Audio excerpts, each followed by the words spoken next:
56세 직장인 남성입니다.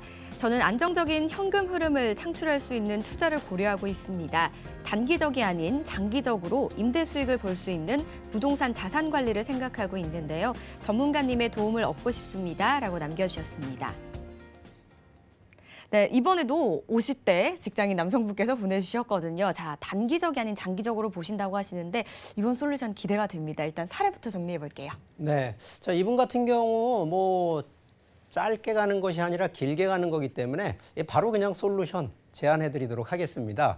자, 이분 뭐 현재 안정적인 현금 흐름 중요하지만 중장기적인 임대 수익을 고려한 포트폴리오 거기에 이제 자금이 한 10억 원대인데, 자 이분 같은 경우 좀 얘기를 좀 드리면, 자 이게 과연 이제 단기 투자가 좋으냐 중장기 투자가 좋으냐는 각 장단점이 좀 있습니다. 자 그런데 지금 이분 같은 경우는 중장기 투자 쪽으로 이제 전략을 포커스를 잡으시는 거고, 자 두 번째는 분산 투자로 해서 뭐 자금이 작으신 분들로 가느냐, 집중 투자를 해서 똘똘한 한 채로 가느냐. 자, 그런데 이분 같은 경우에는 분산 투자보다는 집중 투자 쪽으로 가는 전략으로 제안을 좀 드리고 싶고요.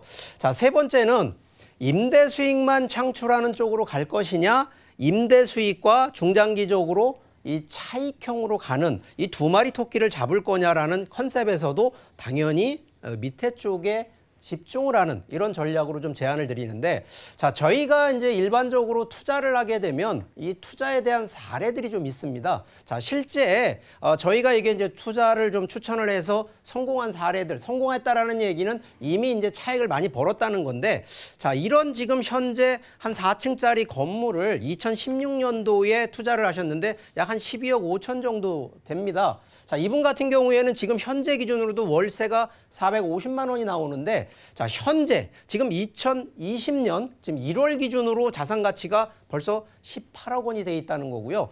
두 번째 케이스도 자 이게 2017년 한 1년 바로 지난 이 2017년도에 17억에 매수를 좀 하셨는데, 자 이분 같은 경우는 조금 더 아무래도 여기에 이제 주택의 임대주택 쪽이 좀 많다 보니까 월세가 한 540만 원 정도 월세를 매달 바로 들어오는데, 자 이분 같은 경우도 현재 2020년 1월 기준으로 20억 원, 지금 현재 자산 가치로 한 3억 원 정도가 이 차액이 상승을 했다, 이렇게 보시면 되겠고, 세 번째 같은 경우에도 이게 2018년도 지금 불과 뭐 채 2년이 좀 안 됐는데, 자 이 9억 원에 매수를 하셨어요. 자 근데 여기는 자 앞에 있는 두 물건 같은 경우에는 서울의 역세권 위주의 물건들로 투자를 하셨고 상품으로, 자 근데 세 번째는 바로 여기 세종, 우리가 요즘 뭐 정부 청사가 많이 옮겨갔던 세종시에 있는 바로 이 수익형 상품에 투자를 하셨는데, 자 여기도 월세가 워낙 높습니다. 570만 원대가 임대 수익으로 가는데,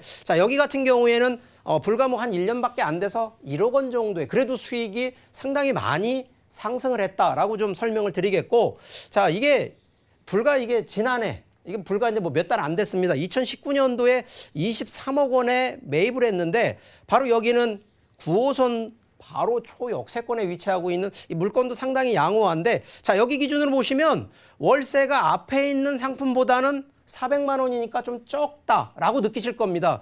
자 그런데 여기 기준으로는 벌써 불과 몇 달이 안 됐는데 1억 원에 벌써 차익을 벌써 벌고 있다는 거죠. 자, 이 얘기는 그만큼 집중을 하시는 쪽을 컨셉을 놓고 보는데, 자, 그러다 보니까 지역 선정이 자, 지금 지방권과 서울권을 분명히 두 가지로 나눌 수 있는데, 자, 지방권이냐 서울권이라는 것을 특정 짓는 첫 번째는요, 바로 인구입니다. 자, 인구가 얼마나 유입이 되고 그러면서도 동시에 플러스 이거를 매수하려는, 저희가 이제 보통은 이 수요를 가수요 인구라고 하는데, 바로 우리가 실수요는 거주를 하는 인구를 말하는데, 제가 말하는 그 수요 인구는 실제 거주하는 인구보다는 바로 이 물건, 이런 상품을 투자하려는 사람이 얼마나 많이 몰리느냐에 좀 더 포커스를 가지라는 게 바로 이 지역 선정의 의미입니다. 그러다 보면 서울권도 역세권 위주로 가야 되는 게 당연한 거고요. 지방권 같은 경우에는 바로 이런 가수요와 인구 유입이 많은 지방권이라 그러면 반드시 성공한다 말씀을 드리겠고, 자, 활용 방법은 당연히 자, 소액 분산 투자 단기가 아니고 좀 더 중장기, 그러면서도 똘똘한 한 채로 가기 때문에 자, 이 활용하는 거는 당연합니다. 임대 수익 플러스 시세 차익으로 당연히 활용을 하셔야 되는데, 자, 이런 부분들을 기준은 여러분들이 그냥 가는 게 아니라 반드시 최근의 기준을 아시겠지만, 자, 사업자 등록을 통해서 자, 이런 부분들은 임대소득의 세금 적절하게 다 대응하시면서 규제에서도 좀 벗어나는, 그래서 주택수 기준 대비 가능하면 여러 다주택자가 되지 마시고요. 자, 이런 거는 가능하면 1주택으로 만드셔서 운영하시는 방법, 그래서 활용을 그렇게 하시고, 자, 보유도요. 가능하면 가족 명의, 특히나 공동 소유를 저는 추천을 드립니다. 1인 소유로 하셔서 혼자 다 나중에 이 매도돼서 시세 차익에 대한 양도소득세, 종부세 혼자 다 내지 마세요. 이 부분들은 충분히 공동 소유로 보유하시는 거 추천드리니까, 자, 이런 기준으로 좀 말씀을 드리는 이유, 바로 여러분들이 어떤 재테크의 방법을 선택하느냐에 따라서 5년 뒤, 10년 뒤에 그 자산이 어떻게 굴려졌는지가 상황이 완전히 다르다는 점을 좀 이해하시라는 걸 말씀을 드리니까, 자, 이런 부분도 좀 많이 궁금해요. 우리 시청자분들 중에 궁금하시는 분들이 있으면요, 언제든지 전화 주시면 저희가 친절하게 상담 드리도록 하겠습니다.